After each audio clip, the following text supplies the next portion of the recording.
Consider then my first contention, that there's no good argument that atheism is true. Atheists have tried for centuries to disprove the existence of God, but no one's ever been able to come up with a successful argument. That's a nice little dig there from Craig before he gets on to his main arguments. But the point is that there is no one single clear definition of God that everyone uses, and therefore, of course, it's impossible to completely disprove the existence of God. You can disprove the existence of God under some specific definitions because of their logical incoherency, but obviously you'll never be able to do better than that. Craig, of course, doesn't define God for his own purposes. So this is just empty rhetoric from Craig, which nicely sets the tone for the rest of his speech. Anyway, on to his main arguments. So, rather than attack straw men at this point, I'll just wait to hear Mr. Hitchens present his arguments against God's existence, and then I'll respond to them in my next speech. In the meantime, let's turn to my second main contention, that there are good arguments that theism is true. On your program insert, I outline some of those arguments. Number one, the cosmological argument. The question of why anything at all exists is the most profound question of philosophy. The philosopher Derek Parfit says, no question is more sublime than why there is a universe, why there is anything, rather than nothing. Typically, atheists have answered this question by saying that the universe is just eternal and uncaused. But there are good reasons, both philosophically and scientifically, to think that the universe began to exist. Philosophically, the idea of an infinite past seems absurd. Just think about it.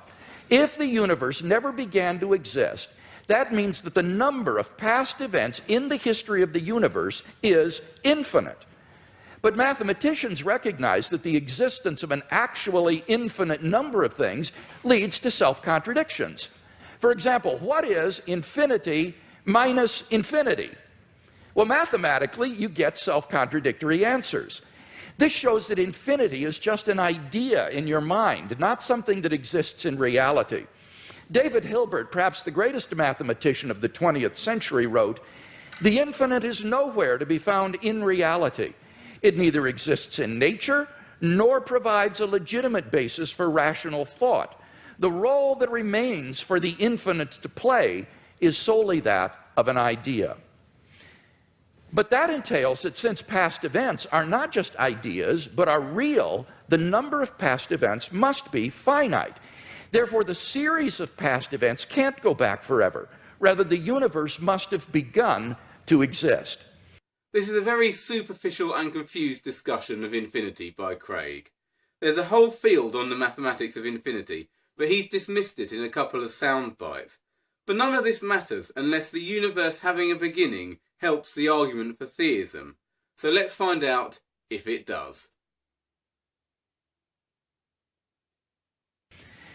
This conclusion has been confirmed by remarkable discoveries in astronomy and astrophysics.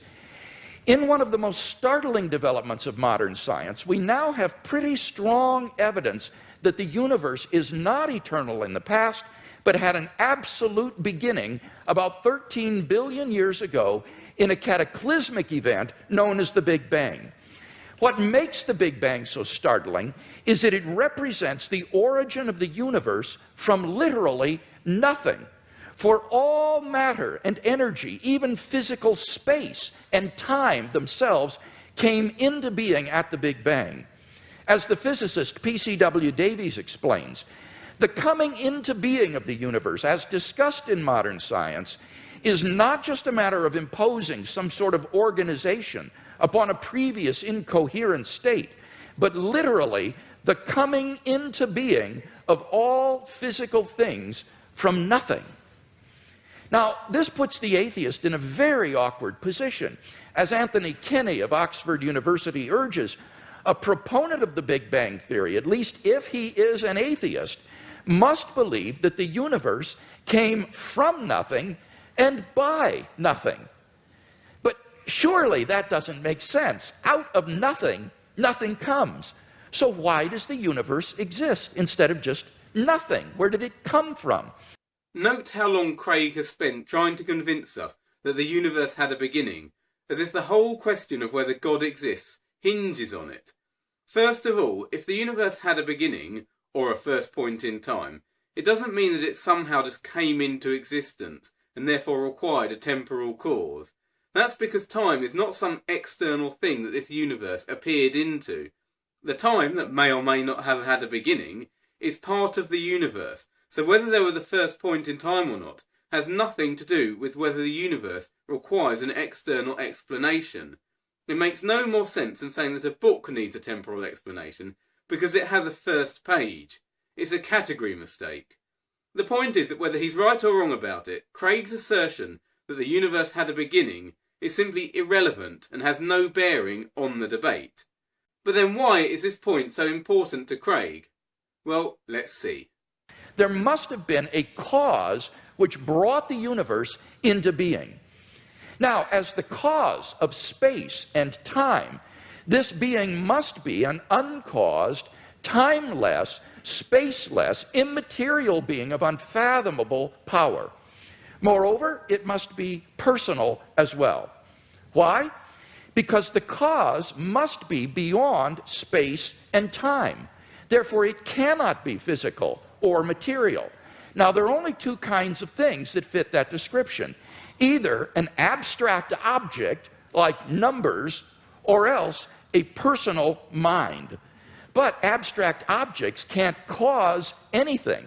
Therefore, it follows that the cause of the universe is a transcendent, intelligent mind. Thus, the cosmological argument gives us a personal creator of the universe. Did you follow all of that? Well, according to Craig, because the universe came into being, it must have required an uncaused personal creator, or God, that is outside time and space. Craig doesn't explain how or why this God might just exist uncaused, but crucially he's already let himself off the hook because without arguing for it, or even explicitly stating it, he's already decided that only things that had a beginning in time are in need of an explanation. And that's why he spent so long trying to convince us that the universe had a beginning. But this is nonsense. The idea of a being that just exists timelessly is just as much in need of an explanation as something that had a beginning in time. If we found out that this universe was eternal in the past, we wouldn't then just decide that we don't need to know why it exists. When we ask why something exists, we are not merely asking for a temporal cause. That would be a very simplistic outlook. The crucial point here is that Craig hasn't even attempted to argue why this God isn't in need of an explanation. It's just implied from his fallacious, unargued, unmentioned assumption that only things with a beginning in time are in need of an explanation. His long discussion of why the universe must have had a beginning was all just misdirection to stop us from thinking that this God might also be in need of some sort of explanation. By the way, I haven't attempted to explain the existence of the universe in non-theistic terms, because that's not what I'm here to do. I'm not here to make the case for atheism, but just to show that Craig's arguments for theism don't do any work. And by explaining the universe in terms of this timeless God, and without anything else to back it up, Craig has just shifted the explanation back one level and has not helped matters at all. But it's worse than that. As well as doing no explanatory work, his supposed explanation also adds a layer of complexity, which is not a good thing. So Craig's first argument, the cosmological argument, has failed to do any work. 2. The teleological argument.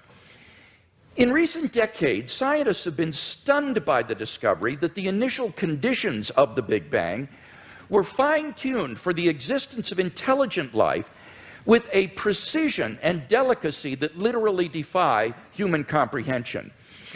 This fine-tuning is of two sorts. First, When the laws of nature are expressed as mathematical equations, you find appearing in them certain constants, like the gravitational constant. These constants are not determined by the laws of nature. The laws of nature are consistent with a wide range of values for these constants. Second, in addition to these constants, there are certain arbitrary quantities put in as initial conditions on which the laws of nature operate. For example, the amount of entropy, or the balance between matter and antimatter in the universe. Now, all of these constants and quantities fall into an extraordinarily narrow range of life-permitting values. Were these constants or quantities to be altered by less than a hair's breadth, the balance would be destroyed and life would not exist. To give just one example, the atomic weak force, if it were altered by as little as 1 part out of 10 to the 100th power, would not have permitted a life-permitting universe. Now, there are 3 possible explanations of this remarkable fine-tuning: physical necessity, chance, or design. Now, it can't be due to physical necessity because the constants and quantities are independent of the laws of nature. In fact, string theory predicts that there are around 10 to the 500th power different possible universes consistent with nature's laws. So could the fine-tuning be due to chance? Well, the problem with this alternative is that the odds against the fine-tunings occurring by accident are so incomprehensibly great that they cannot be reasonably faced. The probability that all the constants and quantities would fall by chance alone into the infinitesimal life-permitting range is vanishingly small. We now know that life-prohibiting universes are vastly more probable than any life-permitting universe. So if the universe were the product of chance, the odds are overwhelming that it would be life-prohibiting. In order to rescue the alternative of chance, its proponents have therefore been forced to resort to a radical metaphysical hypothesis, namely that there exists an infinite number of randomly ordered, undetectable universes composing a sort of world ensemble or multiverse of which our universe is but a part. Somewhere in this infinite world ensemble, finely tuned universes will appear by chance alone, and we happen to be one such world. Note his disparaging tone here. The idea of a multiverse is not a radical metaphysical hypothesis, and it is not something that atheists have resorted to escape God. It is actually a prediction of existing physical theories, such as cosmic inflation, rather than just being an ad hoc escape clause used in difficult arguments. It is also not particularly radical. The idea that there are many planets, stars and galaxies might have seemed absurd to someone living thousands of years ago, someone who had no idea that the twinkly things in the sky are anything more than pretty bright things. But we now know that these things are out there. So why should it be so hard to believe that there are also other whole universes out there as well?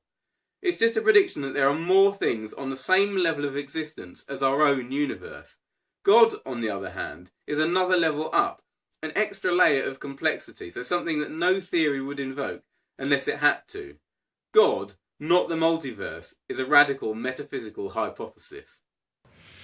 Now, wholly apart from the fact that there's no independent evidence that such a world ensemble even exists, the hypothesis faces a devastating objection. Namely, if our universe is just a random member of an infinite world ensemble, then it is overwhelmingly more probable that we should be observing a much different universe than what we in fact observe. Roger Penrose has calculated that it is inconceivably more probable that our solar system should suddenly form through a random collision of particles than that a finely tuned universe should exist. Penrose calls it utter chicken feed by comparison.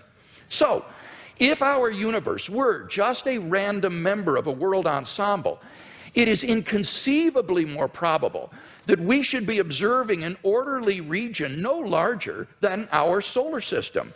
Observable universes like those are simply much more plenteous in the world ensemble than finely tuned worlds like ours, and therefore ought to be observed by us. Since we do not have such observations, that fact strongly disconfirms the multiverse hypothesis.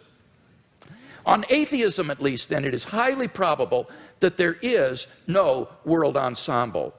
This whole section hinges on the view that this universe is atypical for a life-permitting universe under the world ensemble view. But this is not an established scientific fact. There is no scientific consensus on this. Craig has just found a single quote from a single physicist to back up his claim. But even then we are left with no idea about the context of the quote or when it was made. And Craig has offered no further argument or evidence. This is woefully inadequate given that his whole account of the teleological argument depends on this claim. He has offered nothing of substance. The fine-tuning of the universe is therefore plausibly due neither to physical necessity nor to chance. It therefore follows logically that the best explanation is design. Thus, the teleological argument gives us an intelligent designer of the cosmos. We can, in any case, use this argument back on Craig. If there is a God, why should he want to create a universe with life in it? There are presumably vastly more possible gods that have no interest in creating a universe with the specific parameters for life. So it seems that God himself has been fine-tuned for the existence of life. And how are we to explain that? Has he been designed by a god of gods, a sort of meta-god? Or maybe there is a god ensemble of which he is just one god? But regardless of that, Craig's account of the teleological argument is a complete non-event. 3. The moral argument. If God does not exist, then objective moral values do not exist. By objective moral values, I mean moral values which are valid and binding, whether we believe in them or not. Many theists and atheists agree that if God does not exist, then moral values are not objective in this way. Michael Roos, a noted philosopher of science, explains, the position of the modern evolutionist is that morality is a biological adaptation, no less than our hands and feet and teeth. Considered as a rationally justifiable set of claims about an objective something, ethics is illusory. I appreciate that when somebody says, love thy neighbor as thyself, they think they are referring above and beyond themselves. Nevertheless, such reference is truly without foundation. Morality is just an aid to survival and reproduction, and any deeper meaning is illusory. Like Professor Roos, I just don't see any reason to think that in the absence of God, the morality which has emerged among these imperfectly evolved primates we call Homo sapiens is objective. And here Mr. Hitchens seems to agree with me. He says moral values are just innate predispositions ingrained into us by evolution. Such predispositions, he says, are inevitable for any animal endowed with social instincts. On the atheistic view, then, an action like rape is not socially advantageous, and so in the course of human development has become taboo. But that does absolutely nothing to prove that rape is really morally wrong. On the atheistic view, there's nothing really wrong with raping someone. But the problem is that objective values do exist, and deep down we all know it. In moral experience, we apprehend a realm of objective moral goods and evils. Actions like rape, cruelty, and child abuse aren't just socially unacceptable behavior, they're moral abominations. Some things, at least, are really wrong. Similarly, love, equality, and self-sacrifice are really good. But then it follows logically and necessarily that God exists. First of all, Craig hasn't actually made any arguments for why objective moral values can't exist in the absence of God. He's just asserted it, but taken a long time to do so as a substitute for argument. He did mention us acquiring our morals through evolution, but that has no bearing on whether there actually are objective moral values.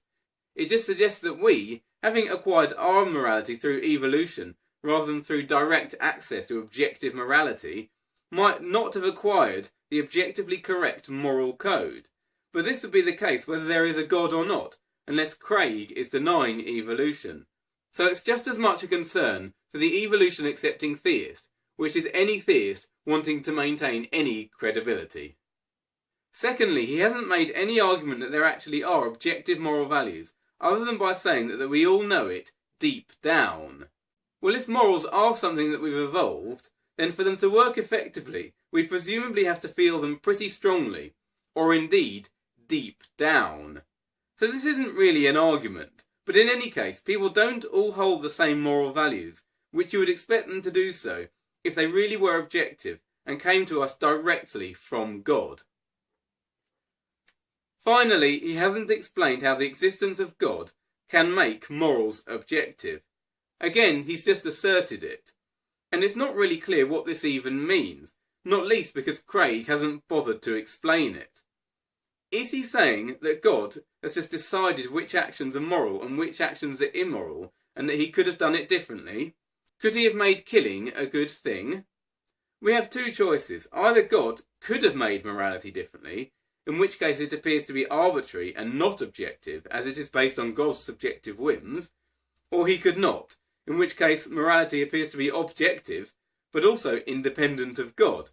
If Craig wants us to think that the existence of God makes morality objective, he could start by making an argument. But he's not done this. His moral argument is completely devoid of substance.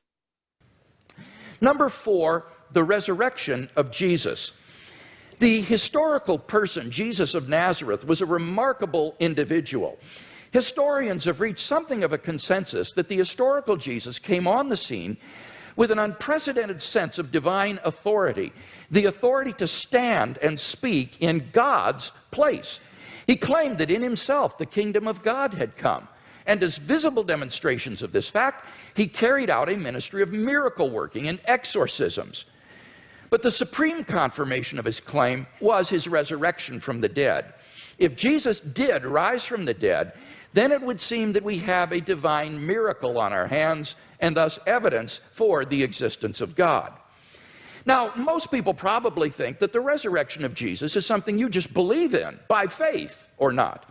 But there are actually 3 established facts recognized by the majority of New Testament historians today, which I believe are best explained by the resurrection of Jesus. Fact number 1, on the Sunday after his crucifixion, Jesus' tomb was discovered empty by a group of his women followers. According to Jakob Kramer, an Austrian specialist, by far most scholars hold firmly to the reliability of the biblical statements about the empty tomb. Fact number 2, on separate occasions, different individuals and groups experienced appearances of Jesus alive after his death. According to the prominent New Testament critic Gerd Ludemann, it may be taken as historically certain that the disciples had experiences after Jesus' death in which Jesus appeared to them as the risen Christ. These appearances were witnessed not only by believers, but also by unbelievers, skeptics, and even enemies. Fact number 3, the original disciples suddenly came to believe in the resurrection of Jesus, despite having every predisposition to the contrary. Jews had no belief in a dying, much less rising Messiah, and Jewish beliefs about the afterlife prohibited anyone's rising from the dead before the resurrection at the end of the world. Nevertheless, the original disciples came to believe so strongly that God had raised Jesus from the dead that they were willing to die for the truth of that belief.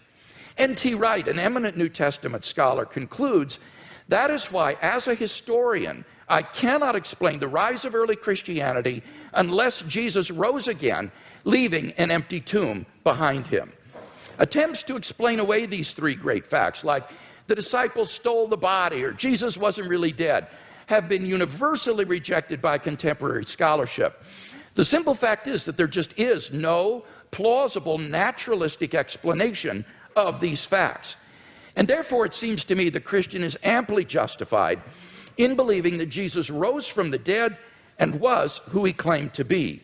But that entails that God exists. None of what Craig claims here is accepted consensus among historians. I could just name some historians that hold an opposing view, but I think that would be to miss the point as well, as I would just be doing the same as Craig, and it wouldn't really prove anything. But just Google it. You'll soon find out pretty quickly that none of what he claims is accepted as fact. If it were, then you would expect all biblical era historians to be Christians. But they're not. So I think we can leave it there. Finally, number 5, the immediate experience of God. This isn't really an argument for God's existence. Rather, it's the claim that you can know that God exists wholly apart from arguments, simply by immediately experiencing him.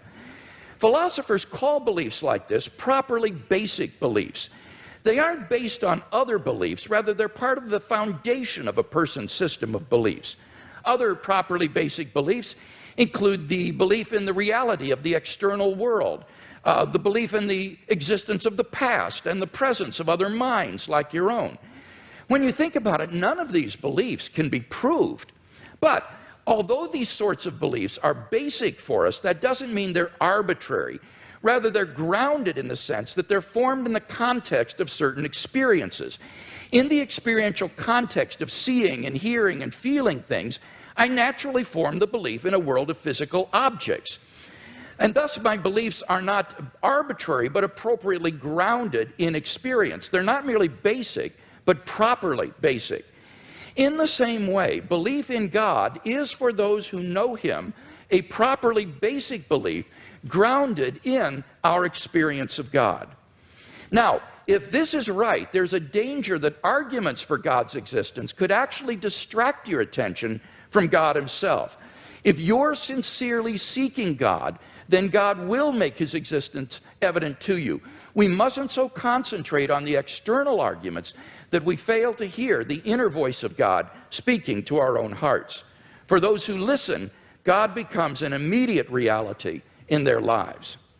This can all be explained away as delusion, especially as different people have visions of different gods, and the form God takes generally depends on their prior expectations of what God is like.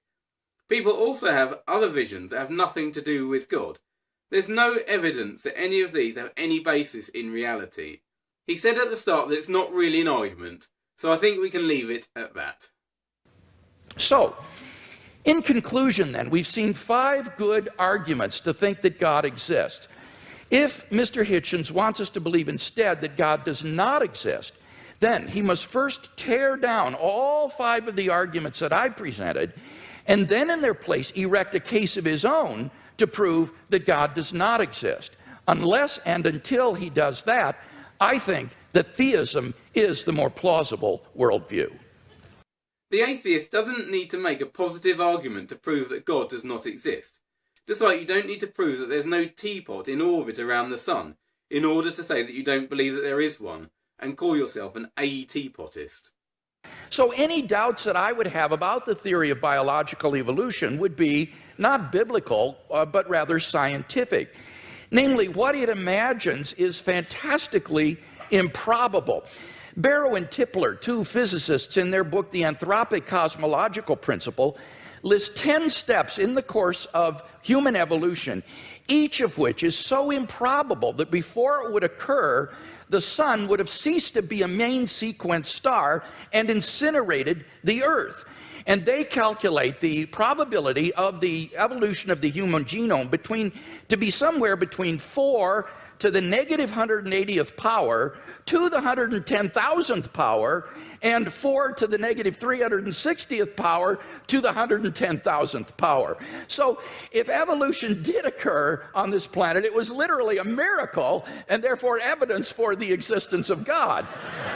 First of all, the probability of the evolution of intelligent life on Earth is not established scientific knowledge. There are many unknown variables. Secondly, even if it is improbable on any specific planet, it only had to happen on one planet for intelligent life to exist in this universe. But what about the fact that it is not only improbable, but absurdly so, as Craig demonstrated with those probability figures? Well, I looked into it, and it turns out that the ridiculously small probability that he quotes from a 30-year-old book in an overly excited manner is actually the probability of the human genome assembling spontaneously and has nothing to do with evolution and nothing to do with the argument. So, I don't think this is an argument for atheism, quite the contrary. It really provides good grounds for thinking that God superintended the process of biological development. So the Christian can be open to the evidence to follow it where it leads. By contrast, as Alvin Plantinga has said, for the naturalist, evolution is the only game in town. No matter how fantastic the odds, no matter how improbable, it's got to be true, because there is no intelligent creator and designer. So in one sense, you've got to feel a little sorry for the atheist. He can't really follow the evidence where it leads. His presuppositions determine the outcome. If you commit yourself to any viewpoint that can be refuted by evidence, then you are at risk of being put in a position of not being able to follow the evidence. But that's just obvious, so I'm not really sure what Craig's point is. Maybe he's saying that theism is unfalsifiable and can't be refuted by evidence. If so, then that's a bad thing, not a good thing. If your hypothesis is so vague that it can be stretched to fit any evidence, then it's explanatorily useless. But certainly, evolution fits the known scientific evidence, despite anything that Craig would have you believe.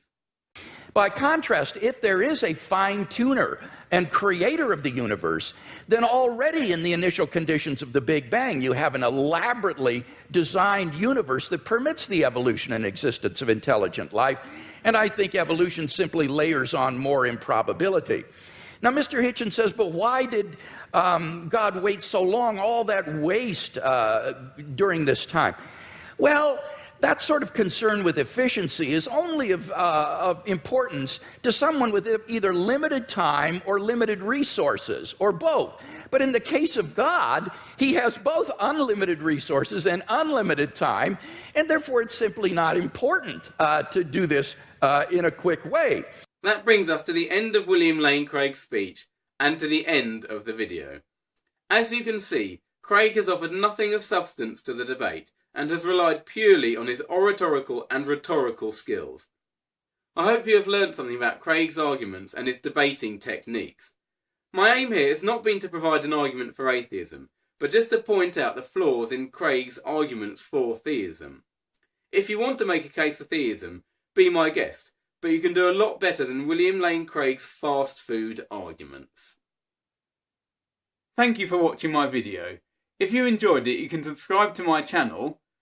Even better, you can buy my book, Stuff and Consciousness, Connecting Matter and Mind, by me, Toby Pereira.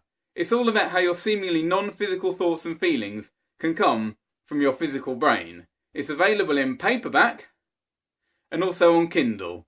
Links are available in the video description below, or you can visit my website at www.tobypereira.co.uk. Thank you.